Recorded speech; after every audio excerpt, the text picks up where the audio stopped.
In an effort to get support from the Christian bigot crowd, Ted Cruz recently coddled a homophobic couple who are being sued for discriminating against same-sex couples. Take a look. Well, I'm here with Dick and Betty Odgard, and we're talking about their incredible journey fighting to defend religious liberty. I'll tell you, Dick and Betty inspire me, and I am thrilled to have the chance just to share their story. So tell us about this church we're in right now. When did you open it up to hosting weddings? In 2008. 2008. Right. We had beautiful weddings in here for quite a few years, and they're just gorgeous in here. You can see the ambiance. And I guess you'd sort of naturally have the flower business would become part of it, and then catering for the too. reception, we would do the food as well. Yes. So, and then in 2009, the Iowa law changed to include same-sex weddings. So then, in August of 2013, these two gentlemen came in, and Dick was the one who had to deliver the bad news. And they left. We didn't know. The very next day, I was on a Sunday, we got the news that they were going to probably sue. I guess they filed a complaint the day after. Yes. Right. And of course it went viral. It was devastating to hear that we were bigots, we were homophobes, we were haters. Because you declined to allow this church that you own to and be used to host a wedding that's contrary to your faith. I just kept thinking, they don't know us. How can they be calling us all these horrible, horrible things when they don't know what's in our hearts? We have no hatred toward gay people. So you had been, for a number of years, hosting weddings in this historic church. And as a result of this litigation proceedings, you stopped hosting any weddings at all. Right. We didn't have a choice. Correct. Yeah.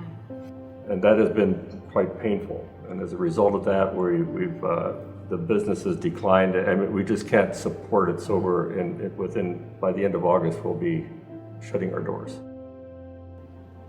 And that is, well, you can understand. Well, I'll tell you, our country was founded by people who risked everything for religious liberty, free of the government getting in the way. And I want to thank both of you, number one, for taking a stand, but number two, for telling your story. Your story is powerful. Your story is inspirational. It inspires me, and it inspires millions of believers of many faiths across this country, who want to live in a land where we're free to live out according to our faith and our convictions, and it's not second-guessed by the government stepping in saying, we don't share your faith. That's right. Yeah. And we're going to shut you down. Yeah. And you could do that with respect for all. Absolutely. You just can't. And what we hope we can do is try to change the course as best we can in the years we have left. Well, thank you for your courage, and thank you for your conviction. It's so nice having you here. Thank you, Dick. Oh, God bless you. God bless you. Those poor bigots. That sad music. That just really touched me. Not really. Okay, look. Let me break it down. They were a private institution, but then they decided to open the doors to the public. When you become a public business, then you now have to comply with state law. And that means, in the case of Iowa, that you can't discriminate against people for arbitrary reasons. One of those reasons is whether or not an individual is gay or whether or not a couple is a same-sex couple. So now they say, it was devastating to hear that we were bigots, we were homophobes, we were haters. I'm thinking, they don't know us. How can they be calling us all these horrible, horrible things when they don't know what's in our hearts? We have no hatred towards gay people. But you just said that you refuse service to them. Clearly, you have malicious intent and are a hateful person. If you say, look, we're not going to serve you in our church and rent out our church to you just because you're gay, just because of the way that you were born, just because we disagree with you.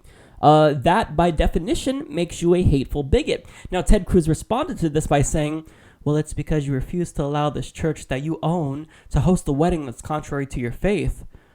Okay, well, maybe you shouldn't open your church up to the public if you didn't want to accommodate all types of people. You see, if you don't want to be called a homophobic bigot, then there's a really simple solution. Don't be a homophobic bigot. It's so simple. I don't know why they're so confused. They were legitimately shocked when they found out that they were homophobic bigots. How? If you say homophobic things and do homophobic things, people are going to call you a bigot. It's so simple. Anyone can comprehend it, except for these people, apparently. Now, let's go ahead and flip it. What if they said that they wanted to deny service to interracial couples? Would we still be giving them the time of day? Would Ted Cruz still hear them out and play that sad music that really can touch your heart? Because these poor people, they're the victims. They only didn't want to serve interracial couples. Would we still be saying the same thing? We wouldn't. Look, let's go a step further. What if they didn't want to marry a Muslim couple? What if they didn't want to marry a Jew and a Christian, or a Jew and a Muslim, or a Christian and a Muslim? These are all arbitrary reasons to discriminate, and they were rightfully sued. Now, anti-discrimination measures, these are important because it protects them too. If a Muslim business owner wanted to discriminate against Christians, or an atheist business owner or a Buddhist business owner wanted to discriminate against Christians, well then they would be protected from this law too, because this law protects everyone. You can't discriminate against someone for arbitrary reasons. So, Ted Cruz says, as a result of these litigation proceedings, you stopped hosting all weddings. And they respond, that has been quite painful. Our business has declined, so by the end of August, we'll be shutting our doors. Well, goodbye. Don't feel sorry for you. Look, if you want to have the business, you have to comply with a whole plethora of federal and state laws. Now, if you break those laws, your business goes bye-bye. It's really, really simple. So I'm going to try to explain it in a manner that a 5-year-old could understand. See, if you want a business, you follow state law. Business, law. Business, law. If you don't follow the law, you go bye-bye. That's the way that it works. Every single business owner in the country has to comply with their federal and state laws. Now, if you want to live under religious law and deny service to gay people or religious minorities or other types of people, well, then you should probably move to Iran, Saudi Arabia, or maybe even Brunei, because they just recently implemented religious Sharia law. See, if you go and live in those countries, those laws will allow you to discriminate and be a bigot. But you don't want to do that, right? Because really what it's about is your Christian faith. You want to discriminate against everyone else, but you don't want to be discriminated against. Well, guess what? That's not okay. You're a hateful bigot, and Ted Cruz should be ashamed of himself for coddling this discriminatory couple, and they are rightfully being sued.